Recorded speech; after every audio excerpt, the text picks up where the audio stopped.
Bonsoir et merci d'être avec nous. Bienvenue pour ce nouveau débat consacré aux élections territoriales des 20 et 27 juin. Nous sommes à 10 jours du premier tour et ce soir, nous nous arrêtons sur des thèmes résolument ancrés dans votre quotidien, qu'il s'agisse du sport, important pour la santé d'une population, au-delà même de la compétition, en passant par la valorisation du patrimoine, mais aussi la culture qui dit tant de nous-mêmes.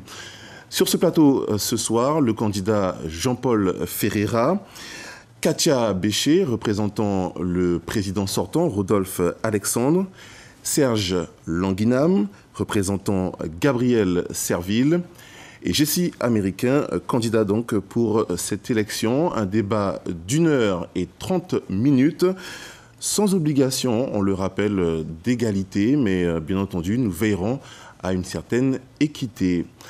Bonsoir madame, bonsoir messieurs. Bonsoir monsieur Xavier, bonsoir la Guyane, à la Saman Bebelou, en Chouiti, à Tapou. Alors on l'a vu avec les récentes levées de boucliers du monde sportif qui ont donc sonné comme un coup de semence. La question donc que posent ces acteurs, c'était donc le retour des dérogations octroyées en début d'année face donc aux mesures de restriction des activités prises dans ce contexte de crise sanitaire. Et derrière, évidemment, l'enjeu de la place du sport, c'est la question que posent finalement ces acteurs. Et je vous la pose ce soir pour entrer donc dans cette thématique du sport. Quelle place véritablement pour le sport finalement de notre société? Qui souhaite commencer? Alors, je peux démarrer. Selon Guinam. Oui. Alors, la place du sport, c'est pratiquement la vie de tous les jours. Et pour avoir une vraie politique sportive, il faudrait mettre en place des stratégies. Et la meilleure manière d'avoir ces stratégies, c'est mettre en place un schéma territorial pour le sport. Et actuellement, il n'existe pas au sein de la collectivité territoriale de schéma. Et pendant les 10 ans que M. Alexandre a été aux commandes, lorsqu'il était aux commandes de la collectivité régionale, il avait l'opportunité de le faire. Il ne l'a pas fait non plus lors de sa prise de pouvoir à la collectivité territoriale. Donc actuellement, le sport est sans schéma directeur. Donc il n'y a pas de stratégie véritablement sportive. Et cette stratégie qu'il devrait mettre en place, c'est une stratégie de développement et de promotion du sport. Et véritablement, on ne sait pas où on va. Puisque M. Alexandre, il gère la collectivité territoriale comme une super mairie, on pourrait dire ça comme ça, et oublie qu'il est détenteur de ce pouvoir en tant que chef de l'exécutif territorial. Et le fait même de distribuer des subventions aux associations comme il le fait, c'est une manière de s'exonérer quelque part de toute politique sportive. Pourquoi? Parce que la politique de mettre en place des subventions, c'est une manière, il fait de la politique de proximité en fait. Et cette politique de proximité ne lui est pas interdite puisqu'il a la compétence aussi de donner des subventions. Il n'est pas question non plus de les enlever aux associations, c'est absolument nécessaire pour que les associations puissent vivre et survivre. Mais ce que vous dites, c'est que ça ne suffit pas. On va essayer de faire des réponses pas trop longues, de manière à ce que, d'ailleurs, vous-même, vous puissiez prendre la parole à nouveau plus régulièrement. Mais on comprend bien votre message. Vous estimez qu'il n'y a pas de schéma territorial Il n'y a pas de schéma territorial. Les subventions sont distribuées en veux-tu, en voilà. Et qui fait qu'il s'exonère d'une véritable politique sportive, une réelle politique sportive, qui fait que, surtout ce que je voudrais dire, c'est que les communes sont... cette répartition de subventions également, elle est inégale, elle est mal répartie et les communes sont exemptes. Il n'y a pas d'équipement, il n'y a rien. Et dans nos communes, on n'a pas besoin d'aller à Papaïcheton pour voir des équipements sportifs. Très bien, on a compris. Aura, il n'y en a pas non plus. Alors, si je peux me permettre, donc avant de rentrer dans le vif du sujet, je veux quand même, au nom de la liste conduite par Rodolphe Alexandre, unis et engagés pour notre territoire, avoir une pensée quand même pour mes ancêtres, parce qu'aujourd'hui nous sommes le 10 juin, donc c'est une journée de commémoration de l'abolition de l'esclavage et surtout de la résistance. Alors, c'est un devoir. On va en parler. C'est un devoir de mémoire. Et c'est vrai que s'il n'y avait pas la pandémie, on sait qu'actuellement, on serait sur le mois de la mémoire, donc bien sûr, qui a été mis en place par le président actuel de la collectivité, M. Rodolphe Alexandre. Ensuite, pour répondre à M. Languinam, je dirais qu'effectivement, il n'y a pas encore, mais le travail a été entamé concernant le schéma de développement au niveau du sport. Mais par contre, de là à dire qu'il n'y a rien, que la collectivité territoriale n'a rien fait, avec à sa tête le président Alexandre, c'est quand même grave. Je vais simplement dire qu'il y a 48 équipements sportifs sur tout le territoire, d'accord ? Et il y en a 10 qui sont en chantier, sur 19 communes. Donc ça, c'est une réelle politique pour le sport. Je voudrais dire encore que justement avec la fusion donc, du département et de la région, je rappelle qu'on a mis en place un pôle sport. D'accord ? Donc avant de dire un certain nombre de choses, il faudrait peut-être se renseigner. Donc effectivement, il y a encore des choses à faire. On a bien dit que tout n'était pas terminé, mais il ne faut pas dire que rien n'existe. Des équipements sportifs, des aides au niveau des communes, parce que les communes ont été aidées pour pouvoir mettre en place des équipements de proximité, comme vous dites. Vous allez à Saint-Georges, par exemple, il y a un aire de jeu, un plateau multisport. Eh bien, on a vu en tout cas la mobilisation. On a bien vu la mobilisation des acteurs qui réclamaient l'ouverture également des équipements existants avec cette crise sanitaire qui a notamment conduit à l'arrêt de certaines activités. On parle notamment du sport collectif. Et on a vu dans l'actualité avec cette incertitude autour du déplacement de la sélection de football de Guyane et les acteurs qui, une nouvelle fois, sont montés au créneau. Pour d'autre part, donc je vais répondre dans un premier temps sur la vision en matière de sport. Effectivement, le sport, c'est l'école de la vie. Et aujourd'hui, Mme Béchet nous dit qu'il y a 48 équipements sportifs sur le territoire. Il faut savoir qu'en Guyane, il y a, en matière de taux d'équipements sportifs, nous sommes à 27,7 équipements sportifs pour 10 000 habitants, alors que la moyenne nationale est à 50 équipements sportifs pour 10 000 habitants. Donc si on prend la situation commune par commune, vous allez voir que la situation est encore plus grave. Si on va dans l'ouest, si on va du côté du fleuve, il n'y a même pas d'équipements sportifs. Donc quand Madame Béchet nous dit que il a 48 équipements sportifs sur le territoire. Bon, moi, ça me fait rigoler. La vision que nous avons au niveau de Changer d'air, premièrement, c'est de structurer et professionnaliser le monde du sport pour en faire des véritables employeurs. Comment ça va se faire ? Donc, ça va passer, dans un premier temps, par la formation du monde associatif. Deuxièmement, ça va passer par le financement d'emplois, et notamment d'emplois de cadres techniques et administratifs dans le monde du sport pour accompagner les acteurs. Et puis enfin, nous allons créer une maison dédié au sport qui va permettre d'accompagner l'ensemble des ligues vers la professionnalisation. Vous pointez des déséquilibres ici américains, mais je vous le dis, je vous laisse poursuivre, mais je vous le dis quand même, parce que lorsqu'on vous pose la question, c'est évidemment pas anodin. Dans vos programmes, cet intérêt ne se démarque pas. Il n'y a pas de détails sur cette problématique du sport dans vos programmes. Non, donc je vous ai donné quelques exemples. Donc je vous ai dit que la première priorité, c'est de structurer et de professionnaliser. Et ça va passer par de la formation, ça va passer par le financement d'emplois. Donc il me semble que ce sont des mesures très concrètes. Et puis enfin, la création d'une maison du sport qui va accompagner l'ensemble des ligues. Et puis, deuxième orientation, ce que nous allons faire, c'est effectivement aménager des équipements sportifs de proximité, puisqu'aujourd'hui, il n'y en a pas. Je vous ai donné le chiffre, parce que le sport est un facteur de bien-être et de cohésion sociale. Ce que nous allons faire aussi, c'est non seulement objectiver les clubs sportifs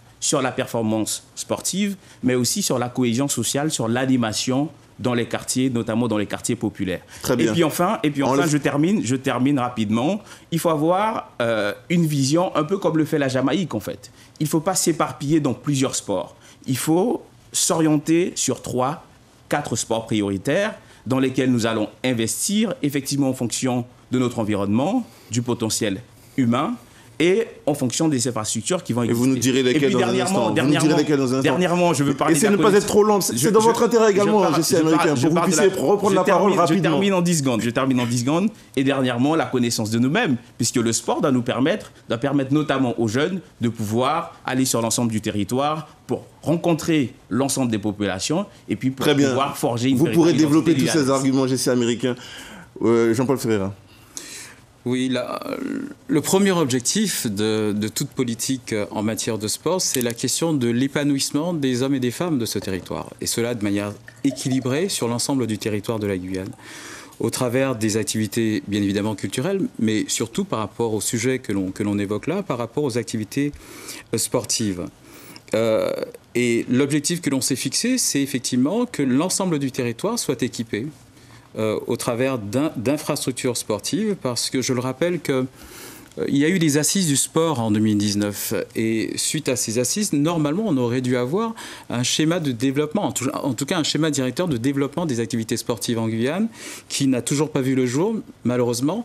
Et je pense que prioritairement, il faut pouvoir s'atteler à cela parce que c'est un document stratégique qui permettra de mettre en place un certain nombre d'objectifs, notamment du point de vue infrastructurel, du point de vue de l'accompagnement des associations sportives, mais également de l'accompagnement des collectivités de par leurs investissements à consentir en matière sportive. Et pour nous, il est important d'arriver très rapidement à mettre en place ce schéma parce que c'est ce qui nous permettra d'avoir une vraie direction dans le cadre de politiques publiques liées au sport. Alors, vous avez parlé, GC américain, de formation. Oui. On le sait, le monde du sport en Guyane, c'est essentiellement un monde donc, qui est fait d'amateurs et de loisirs. Très peu en vivent. Certains acteurs essayent de faire bouger ces lignes.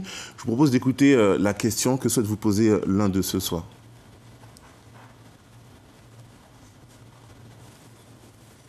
Bonjour, mesdames et messieurs les candidats. Voici ma question. Quels sont vos projets ou vos propositions pour accompagner et développer l'économie sociale et solidaire sur notre territoire et permettre aux acteurs du sport et du monde associatif de jouer un rôle majeur dans l'insertion professionnelle des jeunes? Vous l'avez entendu, hein, donc, cette question sur l'insertion, donc l'emploi. Alors, concernant l'emploi et l'insertion, c'est un point très, très important, puisque s'agissant de la formation, elle est laissée cette formation à la seule responsabilité des ligues et des comités sportifs.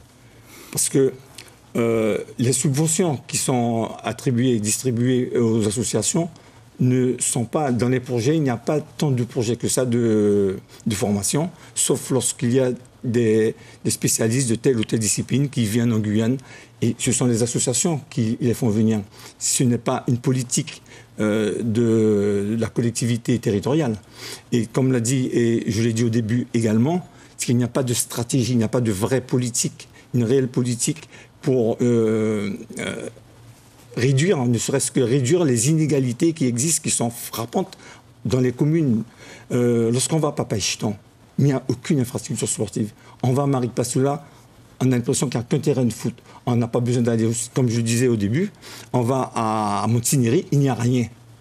C'est, je disais, à Roura également. Lorsque Mme Béchet dit qu'il y a des infrastructures sportives, oui, il y en a certainement, c'est prévu, mais peut-être dans certaines communes du littoral, et plus précisément à Cayenne. Cayenne est sûr à de nombreux équipements sportifs lorsque des communes n'ont rien. Alors la formation, on revient sur la formation, il se trouve que un véritable plan de formation, l'IFAS aurait pu jouer ce rôle, puisque c'est un institut de formation au sport. L'accès au sport de haut niveau. De haut niveau, mais il n'y a pas de haut niveau à l'IFAS pour le moment. Ici, il n'y a pas d'athlètes de haut niveau, il y a des athlètes qui vont vers le haut niveau. Alors on va parler de cette question plus particulièrement donc, de la formation de l'élite dans le sport, mais pour revenir à la... Je ne parle pas d'élite, je parle de formation sportive.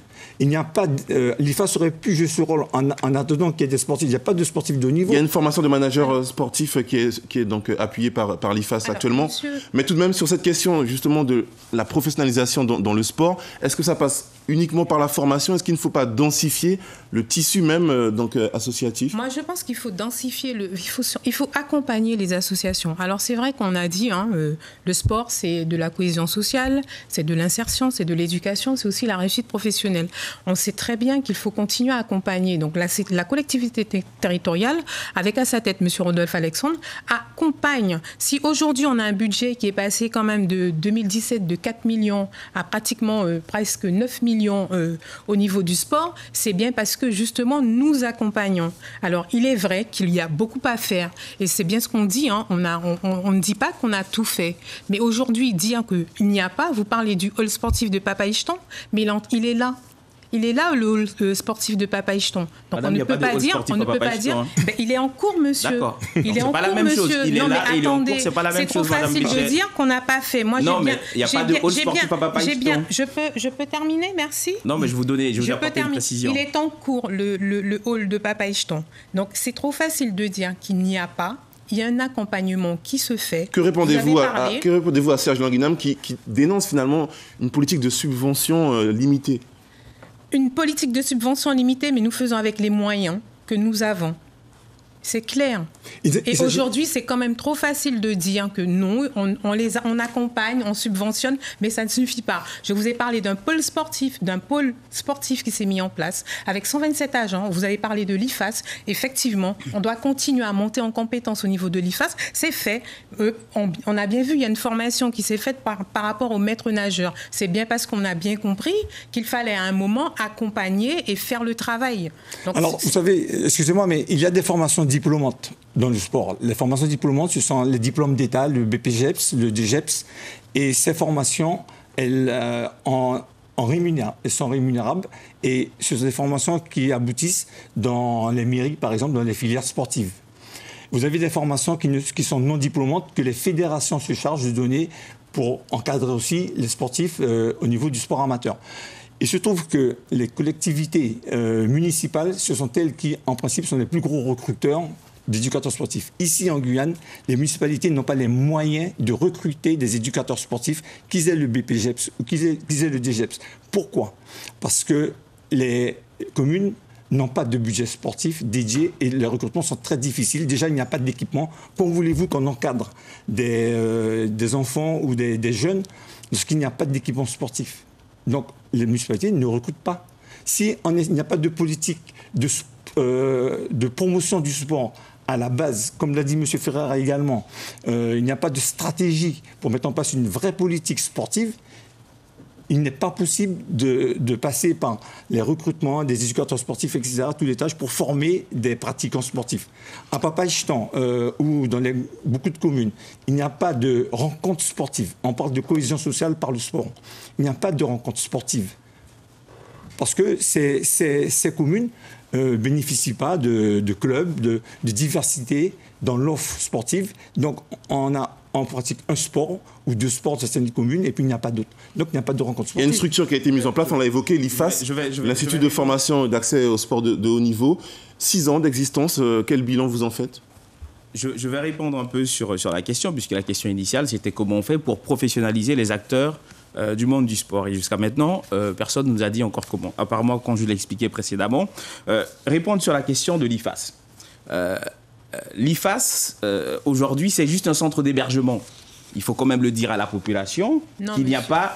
Laissez-moi terminer, Madame Bichet. Je ne peux pas vous laisser Laissez-moi terminer. Est-ce qu'il y a un nutritionniste à l'IFAS, par exemple? Est-ce qu'il y a un podologue à l'IFAS, par exemple? Est-ce qu'il y a, par exemple, un expert qui va accompagner sur la partie pédagogique à l'IFAS? Est-ce qu'il y a un psychologue à l'IFAS? Donc, c'est juste un centre d'hébergement où on héberge des jeunes qui ont du talent. Mais aujourd'hui, l'accompagnement n'y est pas. Je vais répondre aussi sur la partie... il faut effectivement professionnaliser les acteurs du monde du sport pour en faire de vrais employeurs. Le sport, c'est pas juste un secteur d'animation. Comme je l'ai dit, il faut, dans un premier temps, former. Il faut véritablement former. En 2019, a été créé le premier CFA du sport en Guyane, donc c'est le CFA Calamus, qui n'a pas été à l'initiative de la CTG. Ça a été à l'initiative d'une entité guadeloupéenne qui est venue en Guyane pour se faire de l'argent.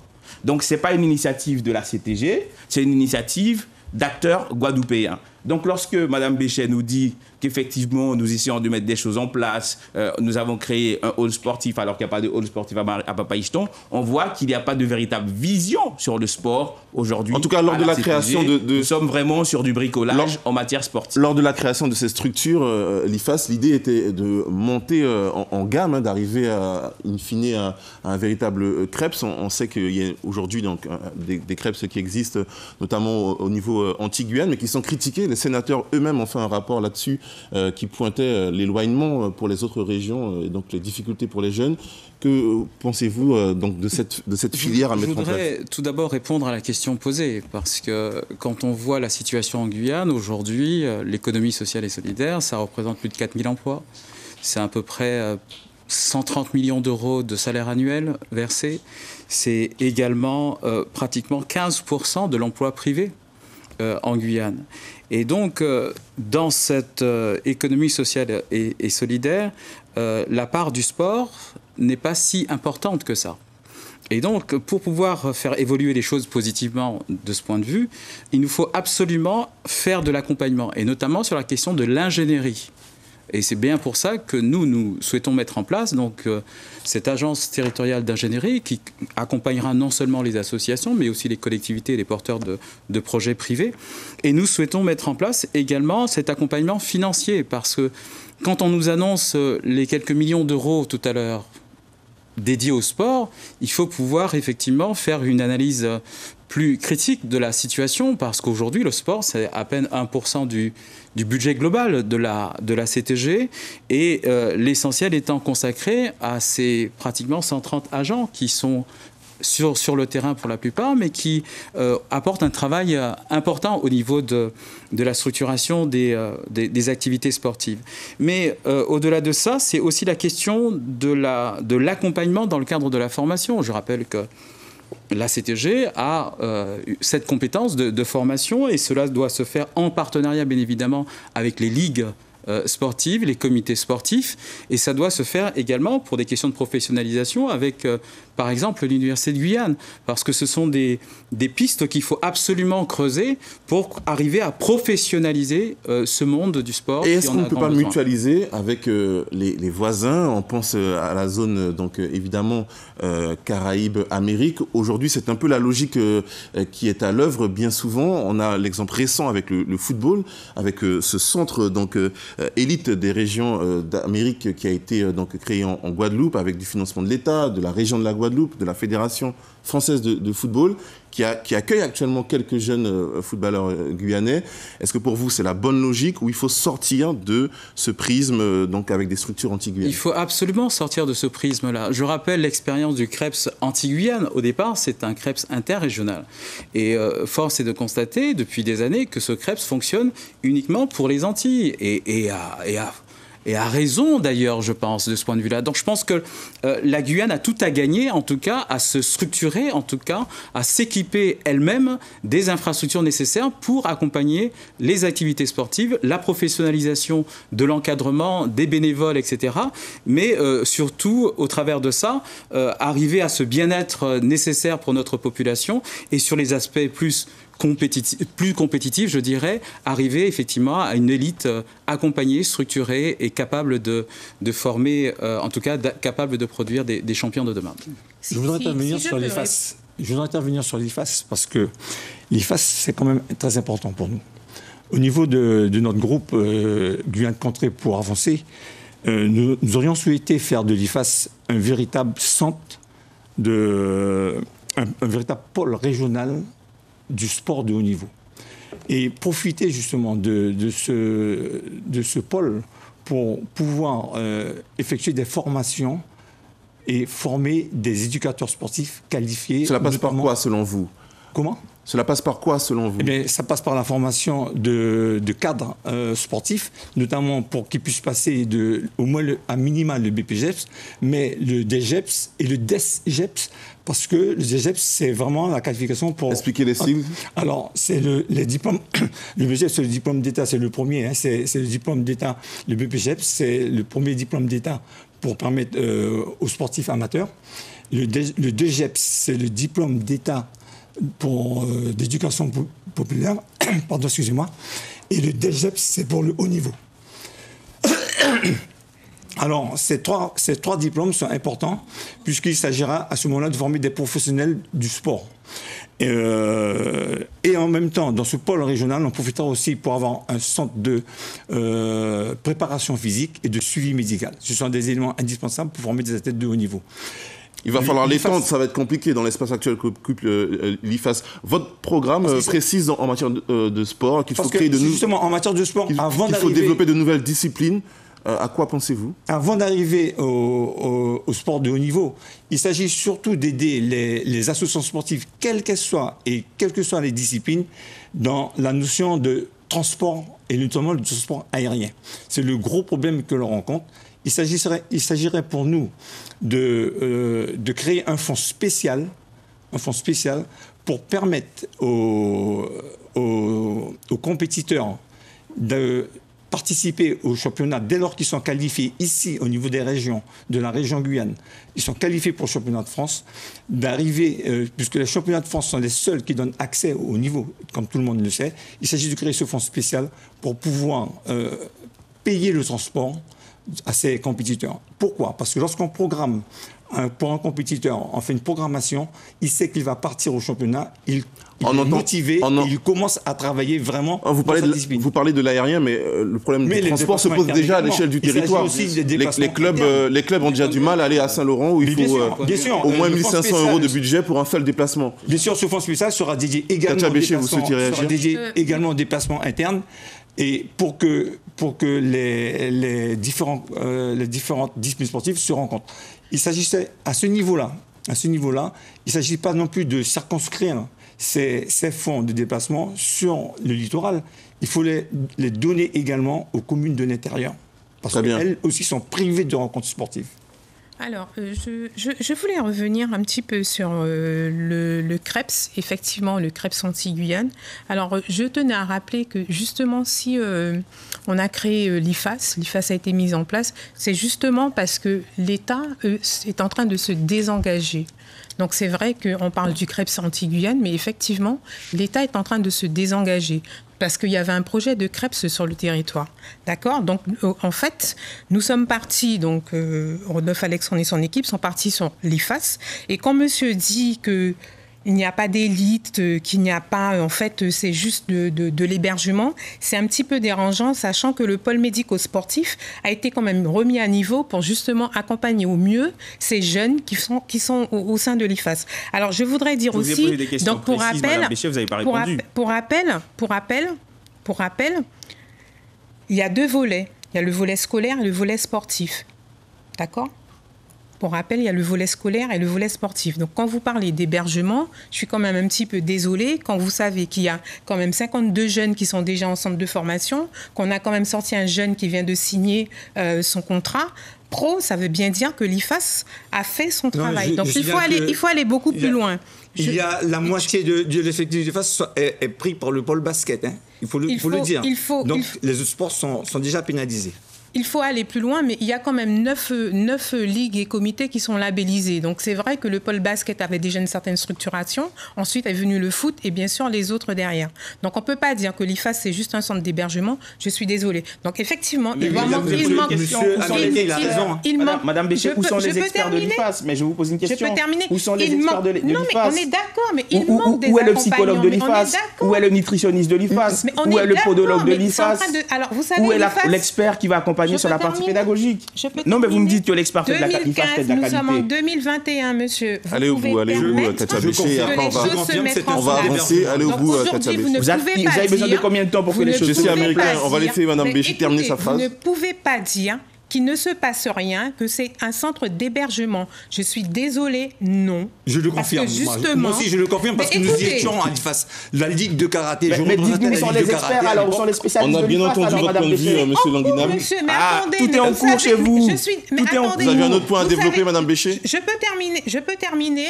On aurait dit qu'il faut arriver là et puis tout mettre sur la table, et on sait qu'il faut du temps pour structurer les choses. Donc aujourd'hui, moi je le redis encore à nouveau, vous ne pouvez pas dire que l'IFAS, ce n'est qu'un centre d'hébergement, parce que la réalité, on voit bien qu'on sort des jeunes qui vont en centre de formation, etc., etc.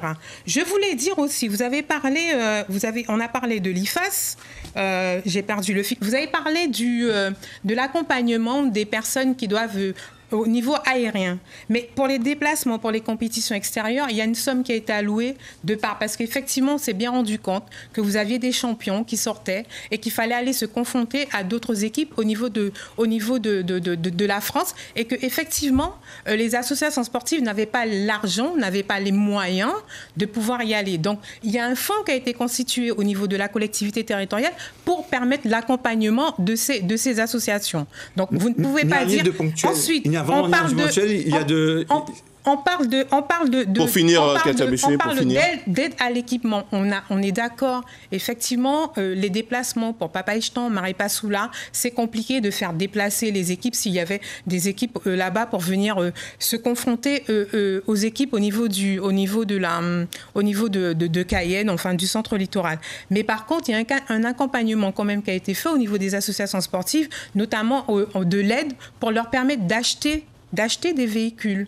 Donc ça permet aussi de réduire les coûts, parce qu'on sait que sortir de Saint-Laurent pour venir à Cayenne, par exemple, c'est un coût financier. Donc voilà, il y a quand même des choses qui sont mises en place. Tout ça n'est pas structuré, c'est du clientélisme qui est fait. Alors non, ce n'est pas du clientélisme. En fait, je suis désolée, c'est trop facile de parler comme ça. Il fait du clientélisme, M. Alexandre.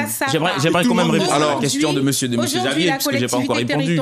On a bien entendu votre point de vue. Il faut la permettre de pouvoir continuer là-dessus. Donc effectivement, schéma, d'accord. J'aimerais bien répondre à la question de M. Xavier, qui concernait initialement les possibles partenariats entre la Guyane et d'autres pays, notamment sur des sports bien spécifiques. Il fallait rester dans cette logique. Exactement. Ou en sortir. Premièrement, Mme Béchet nous dit encore une fois qu'elle a besoin de temps pour mettre des choses en place. Nous avons une vision sur le sport et nous avons besoin d'un mandat pour mettre les choses en place, pas de 10 ans.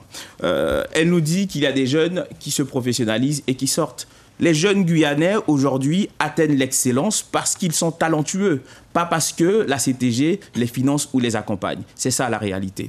Et puis, pour répondre à la question, nous pensons qu'il faut dans un premier temps structurer le secteur associatif local, professionnaliser les acteurs.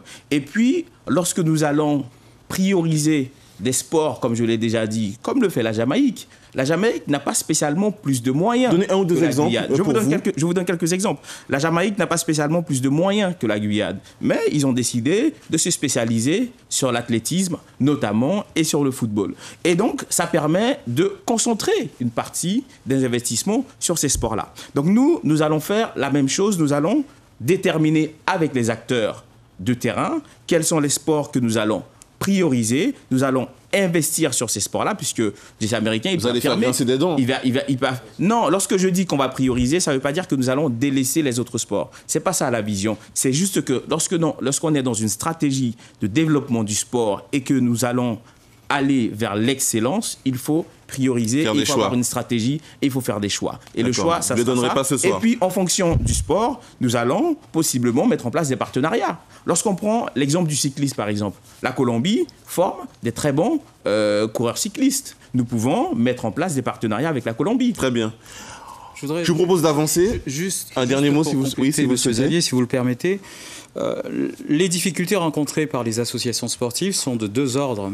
C'est l'accès aux infrastructures, quand ces infrastructures existent, donc l'organisation de l'accès aux infrastructures, et quand elles n'existent pas, il faut pouvoir les accompagner, soit dans la construction par les associations elles-mêmes quand elles ont suffisamment les reins solides, ou accompagner les collectivités territoriales qui ont en charge cette compétence également. La deuxième difficulté, c'est la question de la mobilité qu'on vient d'évoquer là. Je rappelle qu'avant la CTG, donc le Conseil général et la région s'étaient mis d'accord pour pouvoir effectivement abonder un fonds d'aide à la mobilité. Aujourd'hui, Madame Béchet nous dit que ce fonds existe, mais il est largement insuffisant par rapport aux demandes des ligues sportives. Et on le voit quasiment tous les jours quand il faut participer aux compétitions pour les sportifs, notamment de l'Est, de l'intérieur encore plus, de l'Ouest également. C'est une vraie difficulté, la question de la mobilité. Donc il faut pouvoir accompagner non seulement les associations, mais aider les collectivités pour qu'elles puissent être en mesure d'accompagner leurs associations locales, pour que ces ligues sportives soient accompagnées avec leurs associations fédérées, pour que cette difficulté-là puisse tomber à un moment donné.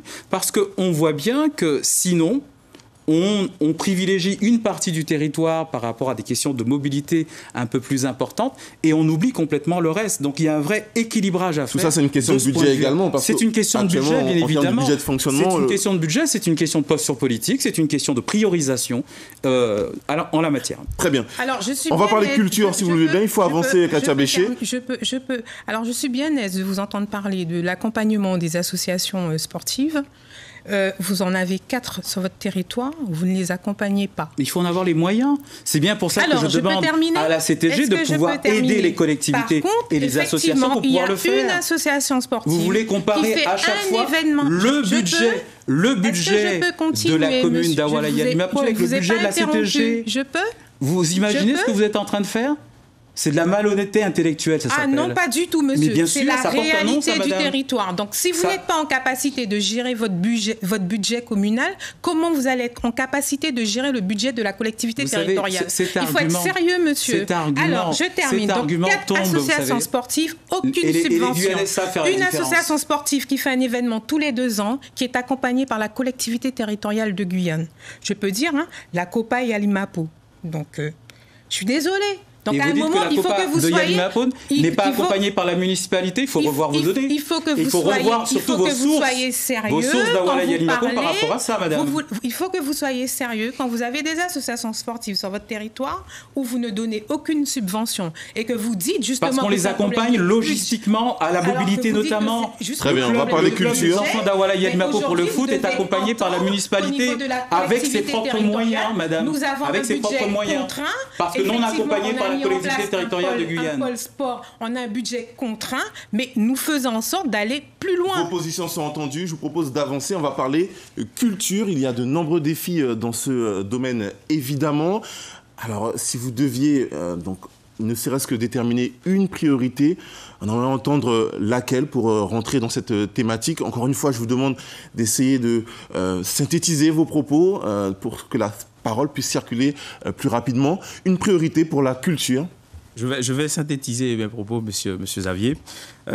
Encore une fois, la culture reste l'impensé de nos politiques aujourd'hui au niveau de la CTG, parce qu'il n'y a pas de vision sur la culture en Guyane. Ce n'est pas lorsqu'on organise une petite manifestation ou lorsqu'on fait de l'animation culturelle qu'on a une véritable politique culturelle. Ce que nous allons mettre en place très rapidement, c'est un comité de pilotage qui sera composé d'élus, des acteurs associatifs, et puis enfin, de chercheurs qui vont permettre d'avoir une vraie réflexion sur la culture en Guyane. En Guyane, il faut savoir que... Il existe un schéma territorial, pour le coup. Oui, mais ça a donné quoi? Ça a donné quoi comme résultat? Nous, notre vision... Au mois de décembre, donc c'est 2020-2024. Donc effectivement, il y avait un précédent schéma qui n'a pas atteint ses objectifs. Sachant que nous sommes quand même en période Covid, c'est un petit peu compliqué d'avoir une vision un petit peu plus lointaine. Il existait un précédent schéma, période 2012-2017, qui n'a pas atteint ses objectifs. C'est une excuse. J'ai un ami qui me dit que les forts trouvent des solutions et les faibles trouvent des excuses. Donc, Madame Béchet, vous trouvez des excuses, là, du coup. Donc, un comité de pilotage. Je termine. Donc, nous allons mettre en place un comité de pilotage qui sera chargé d'animer et d'avoir une véritable réflexion pendant les 7 ans du mandat sur la politique culturelle. Nous abordons la culture de 2 manières. La première chose, c'est la connaissance de nous-mêmes, parce que nous habitons sur un territoire avec des personnes qui ne se connaissent pas entre elles. Et comment on fait pour développer un pays avec des personnes qui ne se connaissent pas entre elles? Il y a plusieurs identités qui habitent sur ce territoire, et c'est la plus grande richesse de la Guyane, le fait qu'il y ait cette diversité culturelle. On n'imagine même pas à quel point c'est exceptionnel d'avoir autant de diversité sur notre territoire. Et donc, lorsqu'on parle de politique culturelle, il faut véritablement une vision sur l'ensemble des cultures pour valoriser toutes les identités du territoire. Et puis, deuxièmement, on aborde la culture comme un vrai secteur d'activité à part entière, puisqu'il faut professionnaliser les acteurs de la culture. Et puis, nous avons l'intention de créer une marque Guyane que nous allons commercialiser au niveau touristique, au niveau de l'international. Donc, dans le produit touristique que nous allons créer, évidemment, il faudra mettre en valeur nos identités et nos cultures. Lorsqu'on parle de professionnaliser les acteurs de la culture... américain. Je termine sur ce point. Lorsqu'on parle de professionnaliser les acteurs de la culture, je vais donner un exemple très très simple. À Saint-Laurent-du-Maroni, il y a un jeune artiste qui s'appelle Zepek. Et je peux en citer plein d'autres. Zepek, c'est un jeune de la Charbonnière qui tout seul a lancé une petite structure qui a créé de la musique. Et aujourd'hui, il cumule plusieurs millions de vues sur YouTube en chantant en Bushinenge Tongo. C'est-à-dire que nous avons des potentiels, nous avons des choses à valoriser. Mais lorsqu'on est basé à Cayenne et qu'on n'a pas de vision sur l'ensemble du territoire et qu'on n'a pas de politique culturelle, américain. Ça donne Merci, Jessie Américain. Encore quelques efforts pour synthétiser, de manière à pouvoir libérer la parole. Monsieur Xavier, je ne parle pas beaucoup, donc quand je parle, il faut que je m'exprime. Ah, on vous entend quand même, on vous entend, ne vous inquiétez pas. D'autres sur la priorité en termes de culture? Alors, pour la culture, c'est quand même, je pourrais dire que c'est une catastrophe. Je peux le dire très clairement. Pourquoi? Parce que nous avons 3 agences importantes qui sont des établissements publics au sein et qui fonctionnent au sein de la collectivité territoriale. Ces 3 agences culturelles, ce sont le musée des cultures qui gère en général le patrimoine matériel, musée, etc., et les objets, enfin tout ce qui concerne les musées, et le patrimoine immatériel, savoir-faire traditionnel, la musique, etc. Vous avez le PCC, les 3 fleuves, qui gère la diffusion musicale, et vous avez le conservatoire de musique et communale, oui. 3 structures, établissements publics. Je dis que c'est une catastrophe. Parce qu'il y a un bien schéma territorial, comme l'a indiqué Mme Béchet, qui a été fait récemment. Mais il y avait aussi un schéma régional avant le schéma territorial. Et le schéma territorial qui vient d'être voté, a été une mise à jour du schéma régional. Je vous laisse aller au bout du constat, mais il va falloir également nous parler de votre proposition. Je vais vous expliquer, justement. C'est une catastrophe. Pourquoi? Parce que les 3 structures, la première, le musée des cultures, n'a pas de président, il n'y a pas d'élu délégué de cette structure. C'est une première chose. C'est très important parce que c'est déjà tout ce qui est patrimonial. Je viens de le dire. Et cette structure n'a pas de président. Monsieur Alexandre, qui est le président officiel de cette structure, n'a pas le temps de s'en occuper. Et il n'y a pas de politique. Pourquoi il n'y a pas de politique? C'est parce que cette structure a vu son budget réduit. Il a vu son budget réduit depuis une bonne dizaine d'années, depuis la présidence de M. Alexandre, quand il était président du conseil régional. On va parler maintenant du conservatoire. Le conservatoire, son budget, il stagne. Alors, il va falloir arriver au bout, encore une fois, M. Languinam, et faire votre proposition en termes de priorité. Il y avait au conservatoire une présidente. La présidente, elle a démissionné, après quelques bévues et des bavures également, elle a démissionné au bout de 4 ans, et elle est partie. C'est M. Alexandre qui joue aussi le rôle, qui remplace cet élu délégué. Le PCC, depuis que la directrice est partie, il n'y a plus de directrice. C'est une directrice intérimaire qui est quelque part qui gère cette structure. Et bien sûr, à la tête de cette structure, il y a Madame. Où voulez-vous en venir, M. Languinam? Je vais en venir parce que ces structures n'ont pas de politique, elles n'ont pas de budget. Et ce sont ces structures qui ont pour charge, en tant qu'établissement public, ce sont les outils, normalement. Elles devraient être, ces structures, les outils culturels de la collectivité territoriale. Parce qu'elles coûtent 4 millions d'euros et plus certainement dans ce budget. Donc votre priorité est remettre de l'ordre, en quelque sorte. Comment? Votre priorité serait remettre de l'ordre. Alors, la priorité, justement, c'est la priorité pour Guyane, Contrée pour avancer, serait de restructurer le service, complètement le service du conseil de la collectivité territoriale, le reformater pour que ces 3 structures puissent jouer véritablement le rôle pour lesquels elles ont été. Très bien. Leur vocation, c'est une vocation territoriale aussi. Parce que la culture, c'est pas sur l'île de Cayenne. Le conservatoire, c'est l'école de musique de la mairie de Cayenne. Très bien. Votre priorité, Jean-Paul Ferreira? Vous savez, la première priorité, c'est effectivement la question de la restructuration de ces bras armés de la culture de la CTG, et cela au profit de l'ensemble du territoire. Et bien sûr. Cela fait plusieurs années que l'on évoque cet état de fait, que les choses soient concentrées là encore sur l'île de Cayenne, et que le reste de la Guyane ne puisse pas bénéficier de l'accès aux activités culturelles proposées par ces structures de la CTG. Je crois qu'il faut faire un effort particulier là-dessus pour que le reste de la Guyane ait accès également, comme tout Cayennais qui se respecte, tout habitant de Rémy-Montjoly, la culture, etc. C'est un droit. C'est un droit, oui, bien sûr, c'est un droit, et il faut que tout le monde puisse y avoir accès.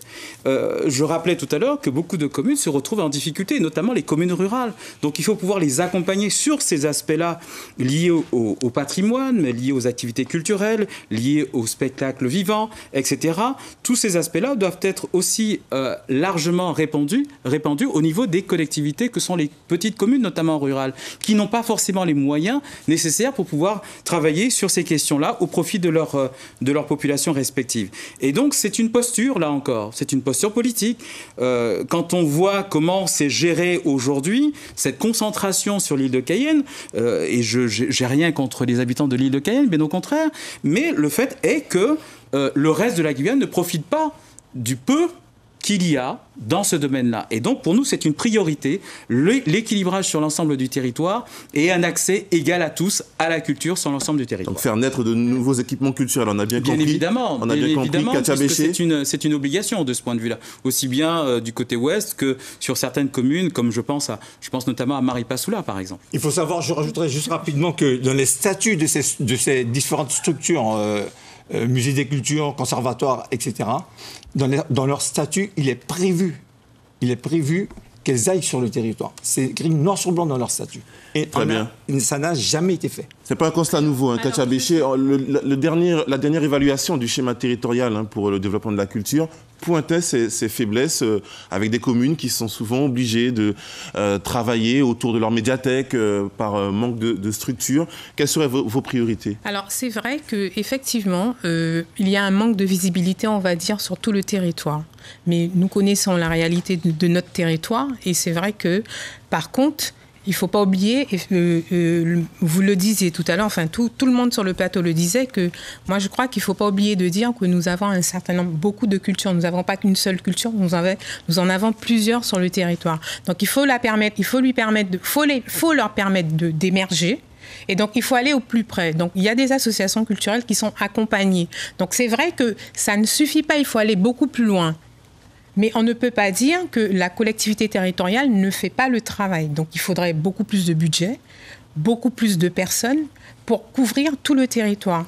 Par contre, ce qui m'étonne un petit peu, c'est que Monsieur Longuinam, qui était le directeur du conservatoire, aujourd'hui, qui prend une nouvelle casquette pour politique, mais il a épuisé tous les présidents qui sont passés. Donc, à un moment, il faut aussi que vous soyez en capacité d'expliquer à la population que quand vous avez vous n'aimiez pas les élus, vous avez une difficalité avec les élus, et aujourd'hui, vous voulez devenir élu. Alors, je termine. Alors, le conservatoire moi, je prends cet exemple-là, a quand même accompagné un certain nombre de communes. On peut parler de Sinnamary, par exemple, à pouvoir se structurer. Mais madame, pendant que je mettais en place la commune de Sinnamary, M. Mécène, qui était président à l'époque, il avait un contentieux avec M. le maire de Sinnamary de l'époque. Je peux terminer. Et ce n'est que c'est parce que j'avais... Je ne vous ai pas interrompu. Là, on va laisser Mme Bécher arriver au bout et vous pourrez réagir. On n'est pas sur une posture personnelle, on est sur une posture générale et une posture politique. Donc, ce que je veux dire, c'est que le Conservatoire de musique et de danse et de théâtre de Guyane accompagne un certain nombre de communes pour leur permettre de se structurer, donc pour avoir leur école de musique. Vous avez raison de dire qu'effectivement, le conservatoire est devenu l'école de musique de la ville de Cayenne.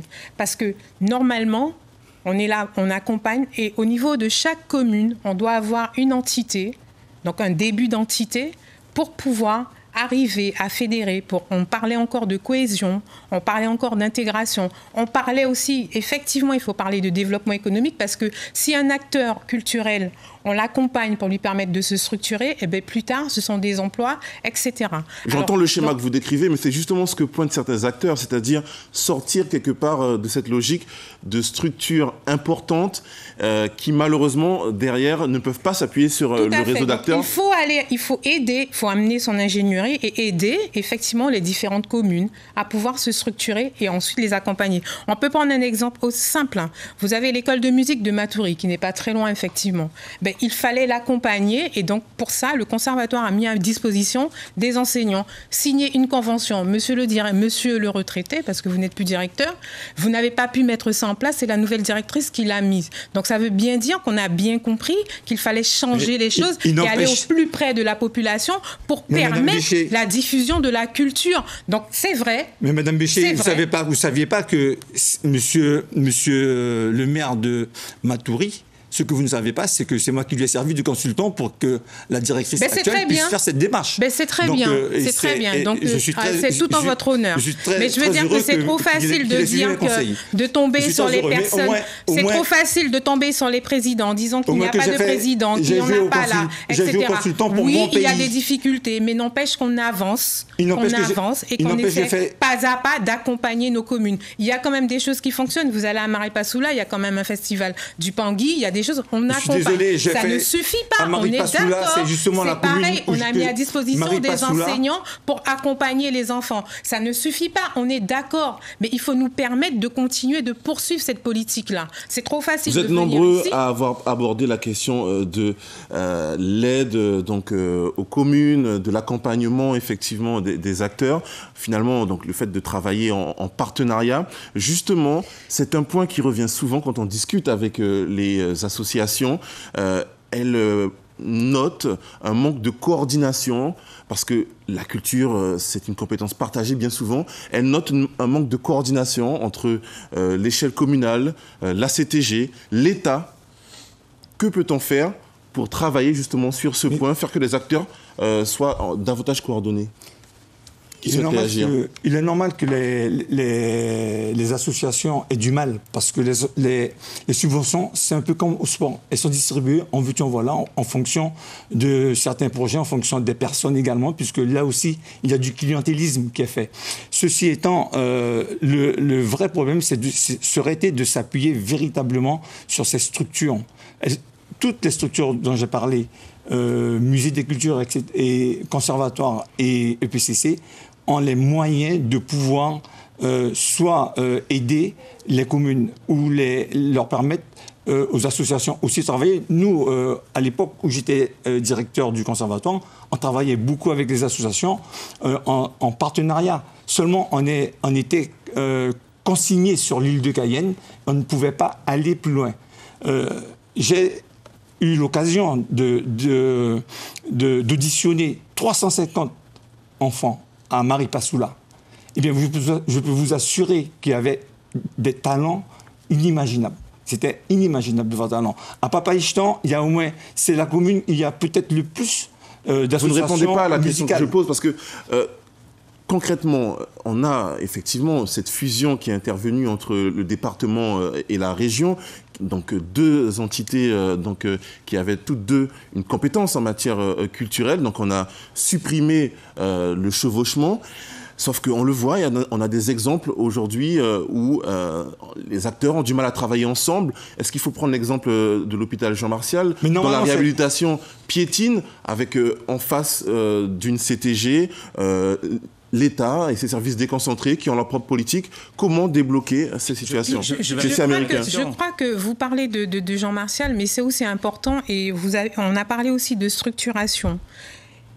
C'est aussi accompagner les communes, parce que Jean Martial, nous n'allons pas décider tout seul de faire des choses. Il faut aussi, c'est un travail. J'ai pris l'exemple de Jean Martial, mais la problématique concerne les communes. Je prends cet exemple-là parce que ça permet, mais il faut multiplier cet exemple-là sur tout le territoire. C'est-à-dire que nous, collectivités majeures, nous savons que nous devons réhabiliter, mais par contre, qu'est-ce qu'on en fait? On ne peut pas décider seul, donc il faut qu'on soit assis tous autour de la table et dire, voilà, vous avez partenaire mairie de Cayenne, vous avez l'État, et puis ensuite, pareil, est-ce qu'il faut aller chercher un partenariat public-privé aussi? Parce que le nerf de la guerre, malgré tout, c'est aussi les finances. Donc ça aussi, c'est important. Et quand on a parlé de structuration, justement, quand on dit on a l'ingénierie, effectivement, au niveau des différentes agences, et cette ingénierie-là, on souhaite bien le mettre à disposition des communes. Mais il faut aussi que leur schéma aussi soit pensé. Il faut avoir aussi cette vision-là. C'est-à-dire que si on prend, il y a des communes qui ont dit, bon voilà, nous, on a besoin de structurer parce qu'on a des enfants, on a des enfants, il faut les occuper, il faut leur permettre de découvrir toutes les cultures, parce que c'est une mixité culturelle, donc il faut leur permettre de tout découvrir. Donc voilà, on va aller vers ça. Donc là, on accompagne, on a ce qu'il faut au niveau des différentes agences, donc on va les accompagner. L'hôpital Jean-Marcel, je précise, c'est 30 millions d'euros en termes de budget qui avait été envisagé pour la réhabilitation. Oui, mais on a quand même sécurisé toutes les toitures, donc ça coûte cher. C'est pour préciser ce que vous disiez, Madame Béchet, tout simplement. Je suis américain. Je réponds sur la question que vous avez posée initialement, qui est comment on fait pour mieux coordonner les acteurs de la culture, puisqu'aujourd'hui, nous sommes tous d'accord pour dire qu'il y a un véritable cafouillage en matière culturelle aujourd'hui au niveau de la CTG. C'est pour ça que dès le départ, j'ai proposé de créer un comité de pilotage qui va rassembler différents acteurs qui vont vraiment piloter, coordonner, avoir une véritable réflexion en matière culturelle. Ce comité sera composé d'élus, donc à la fois des élus de la CTG et des élus des municipalités, parce qu'il faut que la vision soit à la fois territoriale et aussi de proximité. Ce sera un mandat pour réfléchir ?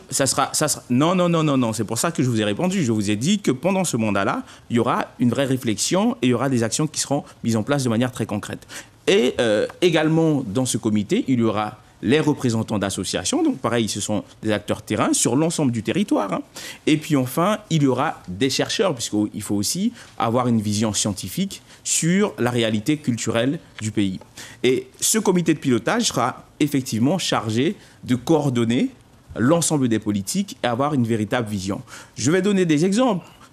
Nous sommes tous d'accord pour dire que nous avons des richesses exceptionnelles au niveau culturel. Mais combien de Guyanais connaissent par exemple la danse du corbeau? Combien de Guyanais? Combien de Guyanais, par exemple, connaissent la vannerie amérindienne ou la vannerie créole ou la vannerie traditionnelle bushinengue? Combien de Guyanais, par exemple, connaissent la broderie Hmong, par exemple? Donc vous voyez, nous avons des réalités que nous ne connaissons pas sur ce territoire. Et lorsque nous parlons de connaissance de nous-mêmes, c'est la base. C'est la base au niveau culturel, mais c'est aussi également la base au niveau économique. Sur la partie culturelle, je vois une posture où on traite la culture juste comme un objet d'animation. Où effectivement, on dit qu'il y a une partie qui est concentrée sur Cayenne et puis le reste du territoire n'est pas concerné par ces animations. Moi, je dis non. Il ne faut pas traiter la culture juste comme de l'animation.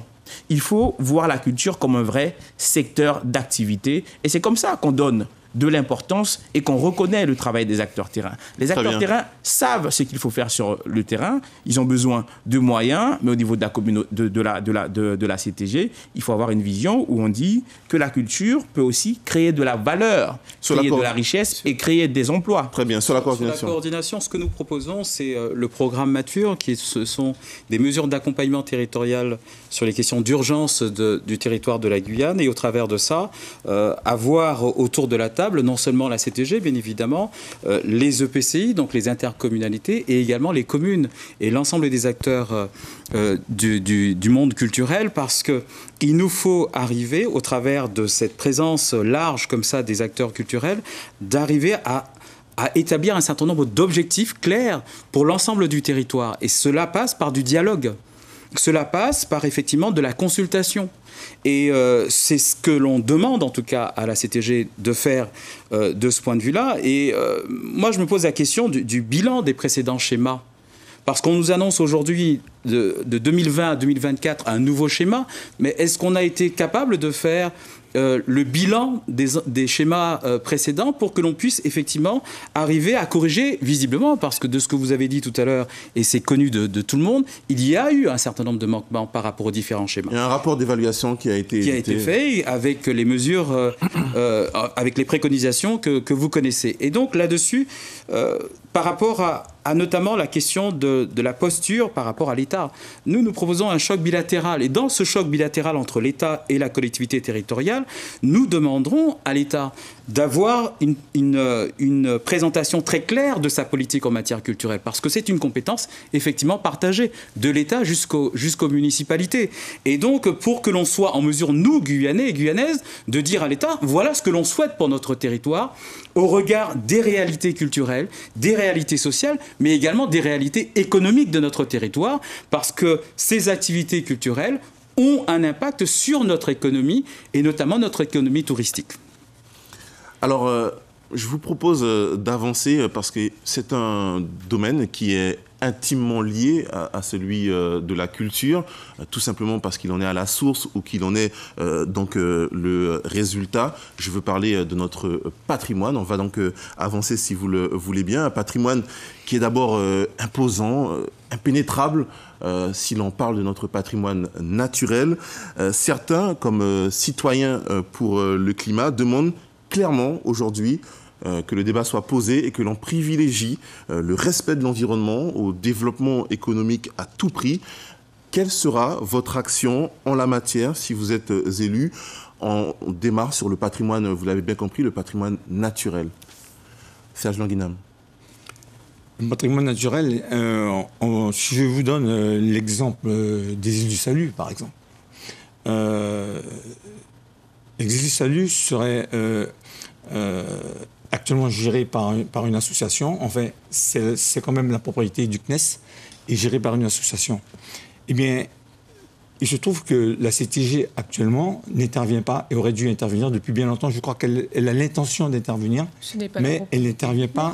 Elle n'a jamais vraiment fait une intervention réelle, alors qu'il y avait aussi ce patrimoine-là aurait pu aussi être source pour le tourisme, par exemple, comme pour d'autres patrimoines naturels. C'est l'un des premiers sites touristiques en Guyane, mais vous estimez que ce n'est pas assez développé?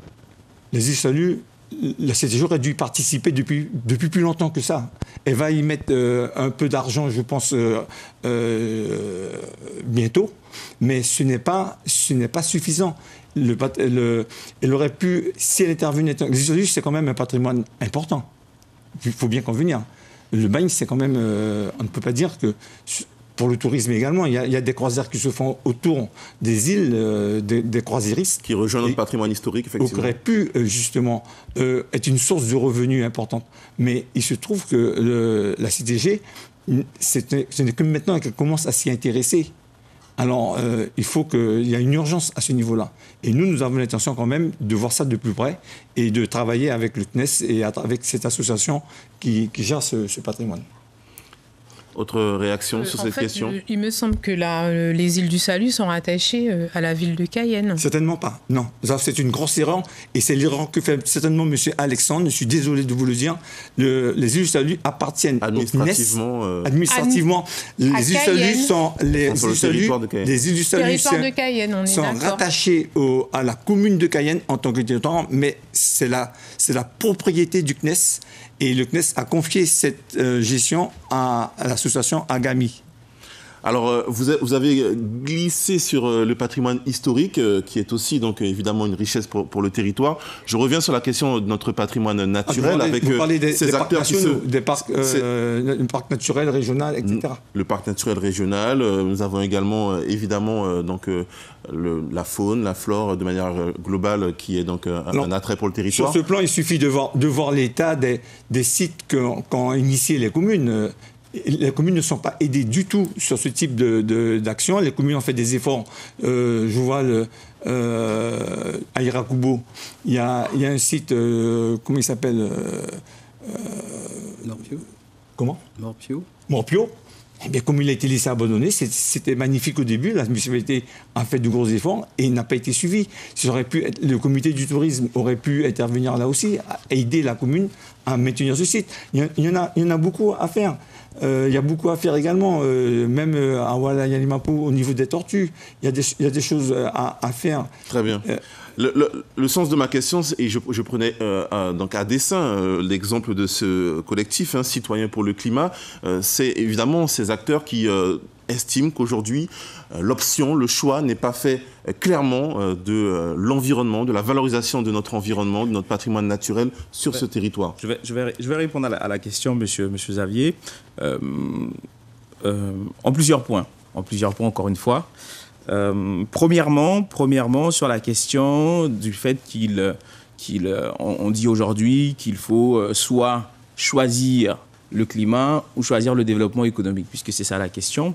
Moi, je pense qu'on n'est pas obligé de choisir. Aujourd'hui, nous avons la possibilité de développer des secteurs économiques qui respectent nos identités et qui respectent notre environnement. C'est le choix que nous avons fait en privilégiant 8 secteurs d'activité qui vont respecter notre environnement et nos identités. Le premier secteur d'activité, c'est l'agriculture. On a la possibilité d'avoir une agriculture qui respecte l'environnement.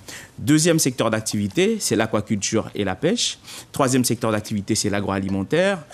Ensuite, le tourisme, donc un secteur d'activité qui valorise notamment les identités culturelles, la faune et la flore, donc la biodiversité. Le BTP, on a la possibilité d'avoir un BTP qui respecte l'environnement et surtout qui soit un BTP qui soit adapté à nos réalités locales, ce qu'on appelle le mode d'habiter guyanais. Par exemple, nous estimons que le modèle ne peut pas être un modèle où on construit des bâtiments, alors que nous avons la possibilité, via l'autoconstruction, de permettre au maximum de Guyanais de bénéficier d'une parcelle de terre et de pouvoir construire sa maison de manière... Je ne suis pas sûr que la vision de ces associations soit aussi manichéenne. Si on prend l'exemple de ce collectif qui demande par exemple à ce que la collectivité déclare l'urgence climatique sur notre territoire, par rapport au réchauffement climatique. Ça a été fait à l'île de la Réunion par la principale intercommunauté de l'île, la communauté intercommunale du nord de la Réunion, avec toute une déclinaison en termes de politique publique pour réduire l'impact carbone des politiques publiques. C'est un peu plus global. Oui, c'est pour ça qu'aujourd'hui, il faut savoir que la Guyane, c'est 90 000 km². Et qu'aujourd'hui, seulement 5% du territoire est occupé par des êtres humains. Donc nous avons de la place en Guyane. Effectivement, il y a un grand sujet, il faut l'aborder. C'est pour ça que nous abordons ce sujet très sérieusement, et notamment au niveau économique, puisque la question, c'est quel est l'impact de l'activité humaine sur l'environnement.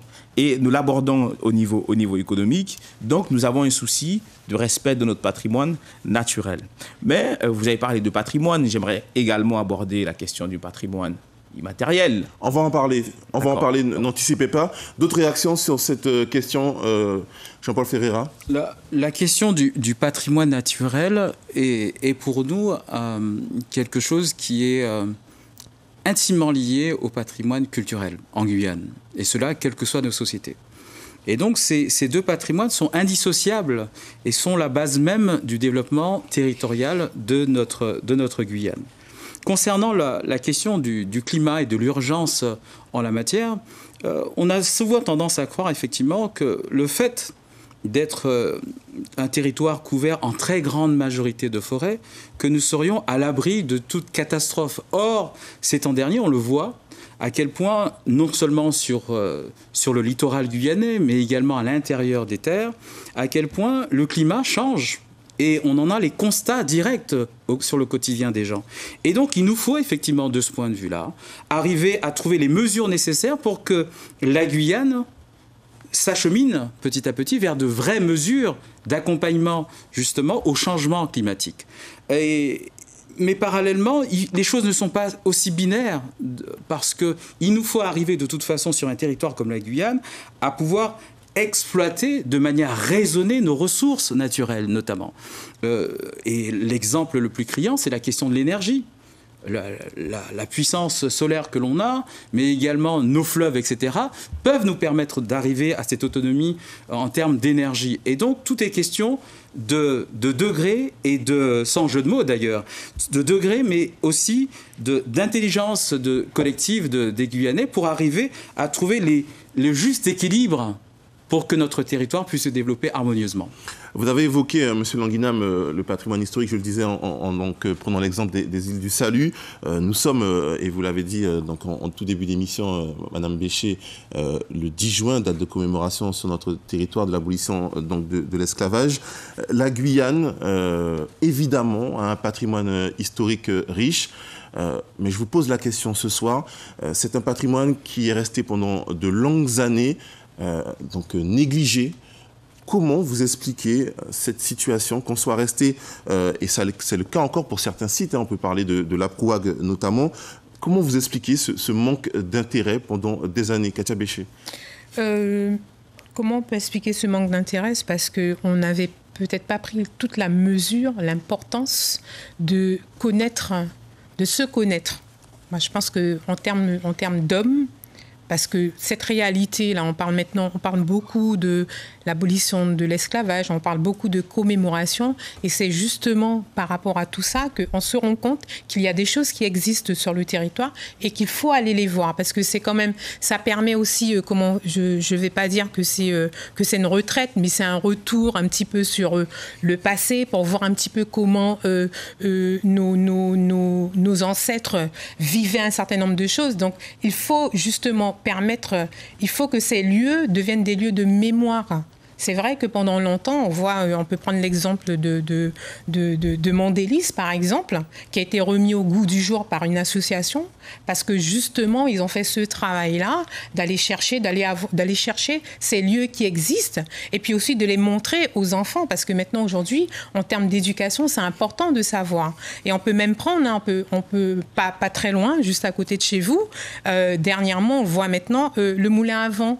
Beaucoup de personnes, par exemple de Montjoly, ne savaient pas que ça existait. On connaît Loyola, puisqu'on connaît l'habitation, mais par contre, ce moulin à vent, on parle du quartier moulin à vent, sans savoir qu'il y a ce moulin à vent-là qui est là. Donc c'est vrai que l'équipe actuelle arrivée au niveau de la commune de Remire-Montjoly a fait en sorte de réhabiliter, de commencer ce travail-là. Et puis bien sûr, ensuite, il va falloir le poursuivre, puisque il va falloir conserver, il va falloir chercher. Donc, il va falloir vraiment que maintenant, que la collectivité territoriale puisse accompagner la commune pour vraiment mettre en valeur. En plus, c'est situé à côté de la maison,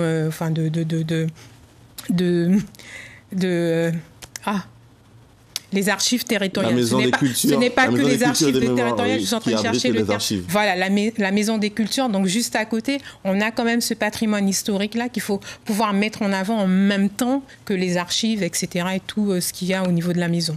Voilà. Serge Languinam. Oui, les raisons, les causes dont vous parliez, il n'y a pas que ce que vient d'évoquer Mme Bécher. Le problème est que nous avons des élus qui manquent de vision territoriale. Ils n'ont pas cette vision du pays que tout élu aurait dû avoir. De nombreux élus, depuis des dizaines d'années, qu'ils soient de la CTG ou autre, il ne s'agit pas que... Les élus ou la société, Serge Languinam? Comment? Les élus ou la société de manière globale? Non, je parle des élus plus particulièrement, parce qu'ils sont élus. Et justement, parce qu'ils sont élus, ils n'ont pas de vision politique. Parce que cette vision politique, eh bien, il faut l'avoir pour pouvoir aller au-delà de là où ils sont actuellement. Ils restent sur Cayenne, où ils font du Cayenne-Paris très souvent, mais ils vont rarement dans les communes. Moi, j'ai connu une élue qui était celle de la vice-présidente à la culture, qui n'a pas été reconduite dans la liste. Quelque part, elle a été punie, mais il se trouve que cette élue, elle a été très peu sur le territoire, elle n'a pas cette vision politique, elle a fait que de la représentation pendant son mandat. Elle était souvent dans les concerts, on la voyait très souvent, elle s'est gavée de concerts, de spectacles produits par le PCC où elle était présidente. Mais la question de la négligence... Je le dis clairement. La question de la négligence du patrimoine historique n'est pas propre aux communes de l'intérieur. C'est bien la question que je vous pose, Serge Languinam. De structurant dans ces communes. Monsieur Languinam, moi ça me dérange de vous entendre parler ce n'est pas un hasard. Vous êtes sur la liste de M. Gabriel Serville, qui lui a tué le sport et la culture. Il n'a jamais été en position de tuer. Laissez-moi terminer. Il a tué le sport et la culture en tant que maire, parce que ces deux services-là se sont retrouvés au placard. On parlait de. Mais si, mais on parlait de. Depuis quand il a tué le sport? Ça a été inexistant pendant tout le temps de son mandat. Mathury a toujours eu des associations sportives qui fonctionnent. Alors, très bien. Quand vous avez un service culturel qui ne peut pas s'exprimer, quand vous avez un service du sport qui ne peut pas s'exprimer, parce que vous avez tout laissé tomber, parce qu'on peut parler de la biennale, par exemple, du marronnage qui existait et qui permettait aussi cet échange-là au niveau international. Aujourd'hui, on a la ville de Mathury qui a quand même obtenu le label ville active et sportive. Mais entre-temps, pendant les 3 ans passés, on quid, rien au niveau de la culture. Donc c'est trop facile de venir parler des élus, de certains élus, et de ne pas avoir aussi la réalité de votre tête de liste. Je suis désolée. Donc oui, il y a des choses. Alors moi, je pense que collectivement, on n'abordait pas ce pan de la société, ce pan de notre patrimoine. Donc aujourd'hui, les choses sont en train de se mettre en place. Très bien, j'aimerais entendre les autres également sur ce plateau. Je vais quand même répondre sur cette question, puisque la question, c'est pourquoi on a autant négligé notre patrimoine, notamment le patrimoine naturel. La réponse est très simple. Le patrimoine historique, là, en l'occurrence. La réponse est très simple. Lorsqu'on habite sur un territoire qu'on ne connaît pas, avec des personnes qui ne se connaissent pas entre elles, on ne peut pas connaître notre patrimoine.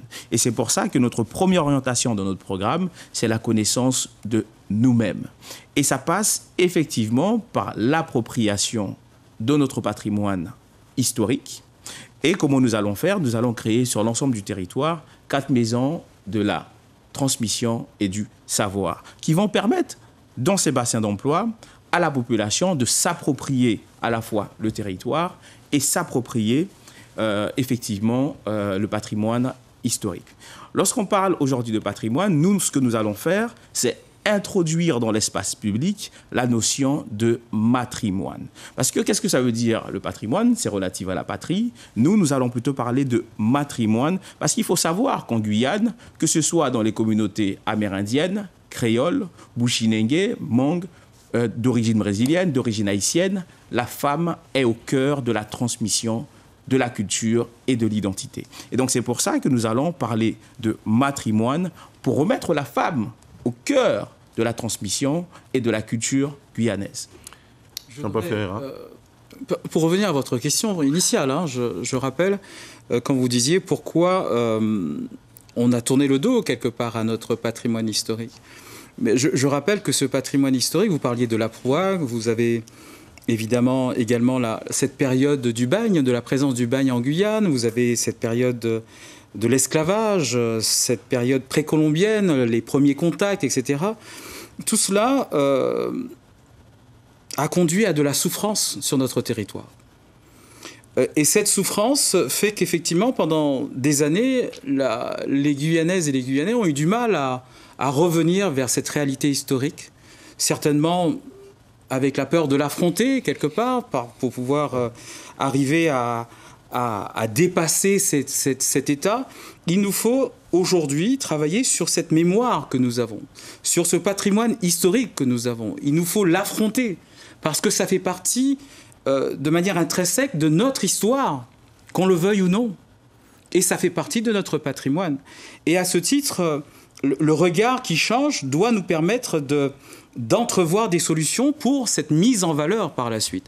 Et la mise en valeur, ça passe par de la recherche, bien évidemment, pour une meilleure connaissance de ce patrimoine, mais ça passe aussi par des infrastructures de valorisation de ces résultats de recherche. Et non pas, évidemment, concentrés uniquement sur l'île de Cayenne, mais répandus en termes d'activité sur l'ensemble du territoire.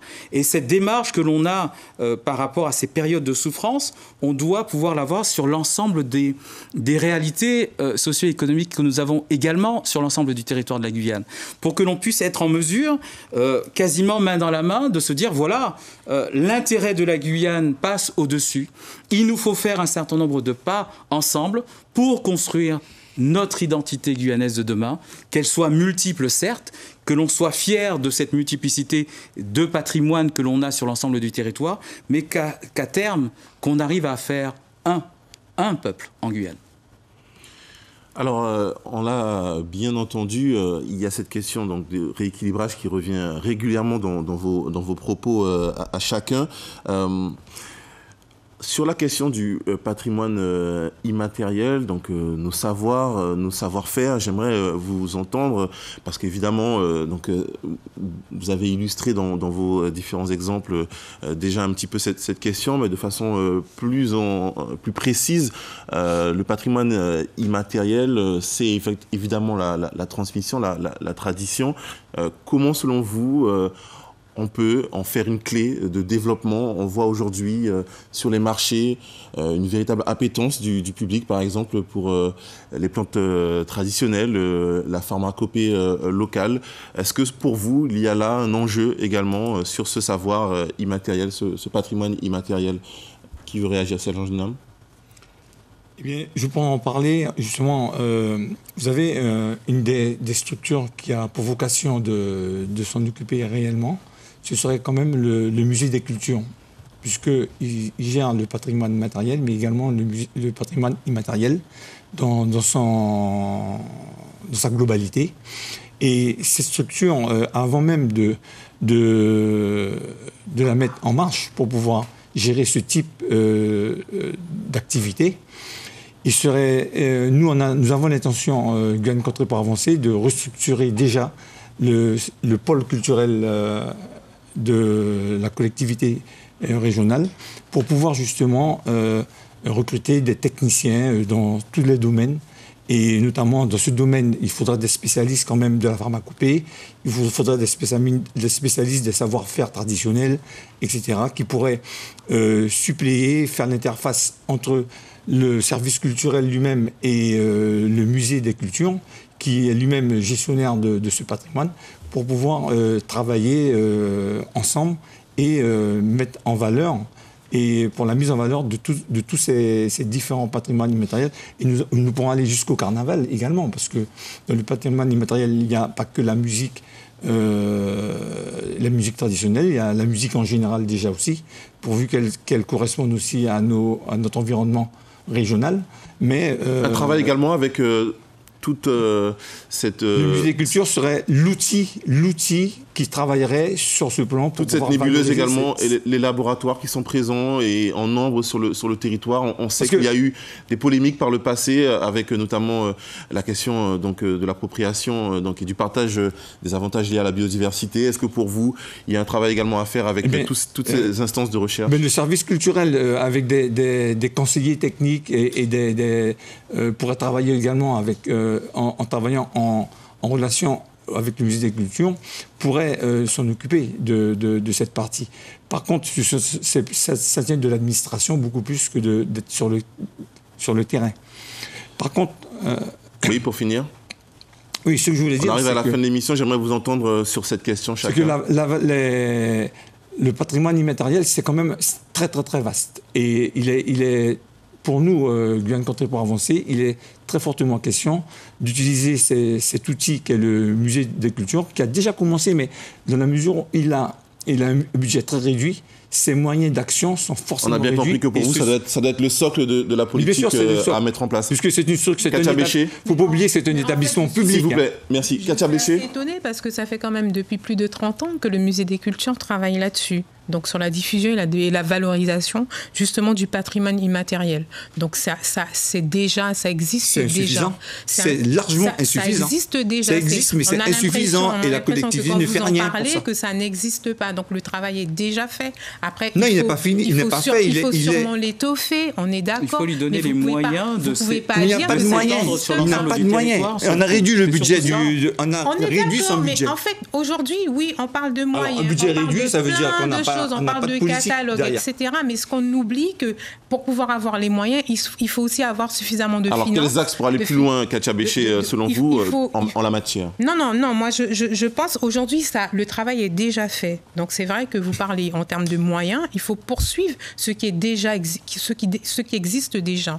Donc, c'est pour ça que moi, je suis quand même assez étonnée d'entendre parler. On a l'impression qu'il n'y a rien, qu'on ne fait rien, qu'il n'y a pas de valorisation, il n'y a rien. Il y a même des ateliers qui sont mis en place. pour permettre justement à la population de pouvoir toucher un certain nombre de choses. Donc il ne faut pas dire qu'il n'y a rien. En tout cas, vous représentez, un mot tout de même, puisque vous représentez la liste du président sortant uni et engagé pour notre territoire. Faites-nous part d'une proposition sur cet axe qui peut être un volet de développement. En fait, proposition sur cet axe, moi, il y a quelque chose que je trouve qui est intéressant parce qu'on a parlé, vous avez parlé du carnaval, par exemple. Il y a quand même le travail qui a été fourni pour justement, on parle du Touloulou à l'UNESCO. Et derrière ça, la collectivité territoriale, pour permettre justement aux porteurs d'aller plus loin, lui a permis à voter un budget pour permettre à la personne de pouvoir se consacrer à ce travail-là pour monter ce projet-là. Donc ça aussi, c'est important de le souligner. Sur la question du patrimoine, pour changer d'air, il y a 3 enjeux. Il y a tout d'abord l'enjeu identitaire, parce que le patrimoine, c'est ce qui fait ce que tu es en fait. Donc c'est le patrimoine culturel, etc. C'est ce qui nous constitue. Et donc il faut pouvoir répertorier et valoriser par une véritable politique culturelle, j'en ai déjà parlé, l'ensemble des identités qui composent le territoire, parce que c'est ça la véritable richesse de ce pays. Et puis deuxièmement, il y a un enjeu économique. On se rappelle tous de la question autour du Kouachi. Nous avons des savoirs traditionnels sur ce territoire. Sauf qu'il y a des entités qui s'accaparent ces savoirs traditionnels pour en faire une question de rentabilité économique, notamment pour l'industrie pharmaceutique. Donc il faut pouvoir mettre en place une politique où nous allons accompagner les acteurs concernés, notamment les populations traditionnelles, pour pouvoir bénéficier des retombées économiques de la valorisation pharmaceutique des savoirs traditionnels. On rappelle qu'à l'époque, et puis enfin, l'IRD avait estimé qu'on lui faisait un faux procès, mais effectivement, ça avait fait débat. Ça a fait débat parce que c'est une réalité. Le Kouachi, c'est une plante que nous connaissons en Guyane. Et puis, enfin, il y a un enjeu universitaire même. Madame Béchet a parlé de la question du Touloulou qui doit être reconnu au niveau du patrimoine immatériel de l'UNESCO. Donc, c'est un travail extraordinaire qui est mené par Monique Blérald, l'universitaire guyanaise. Et donc, c'est une très, très bonne chose. Il faut aussi valoriser toutes les autres identités, les autres cultures. Par exemple, le Maraquet. Il y a aussi un travail qui est fait au niveau du Maraquet, qui est la cérémonie de passage de l'enfance à l'âge adulte chez les Amérindiens, en tout cas notamment chez les Kalinias. Et puis enfin, il y a la question de la Pinti, parce qu'il faut aussi patrimonialiser des éléments de la culture qui sont en train de disparaître. Donc c'est important, par la patrimonialisation, on va faciliter la transmission et la conservation de ces cultures qui sont fondamentales pour ce pays. La matrimonialisation, du coup. Là, on peut parler de patrimonialisation parce que c'est un processus universitaire qui est lancé au niveau de l'UNESCO. Mais chez nous, en Guyane, nous allons parler de matrimonialisation pour remettre la femme au cœur de la transmission de nos savoirs et de nos cultures, parce que c'est ça la réalité du pays. Jean-Paul Ferreira, sur cette question, on sait que dans votre programme, vous avez insisté sur la langue, par exemple, les langues régionales. Voilà, le patrimoine immatériel en Guyane, c'est beaucoup de choses. Monsieur Languidam disait que c'était très large. C'est nos langues dites régionales, ce sont nos musiques, ce sont nos danses, c'est notre relation au site sacré, c'est notre relation à la forêt, c'est notre connaissance de notre biodiversité. Quand on a évoqué tout à l'heure la question des remèdes créoles, dits créoles, c'est notre gastronomie, etc. C'est autant d'éléments qui forment cette richesse que l'on a et qui est notre patrimoine immatériel. Et ça passe par, en termes d'accompagnement et de politique publique, ça passe par, d'une part, je le répète encore, la question de la connaissance de tout cela. Notre capacité à mettre les moyens nécessaires pour que, au travers des programmes de recherche, par exemple, qui soient liés à notre territoire, avec des retours au territoire guyanais et aux Guyanais, pour que l'on puisse être en mesure d'avoir la quasi parfaite connaissance de notre patrimoine immatériel pour pouvoir le mettre en valeur. Et ce travail est important avec l'Université de Guyane, bien évidemment, ou d'autres organismes de recherche avec lesquels on contractualiserait un certain nombre d'objectifs de ce point de vue-là. Cela demande, bien évidemment, là encore, des choix politiques.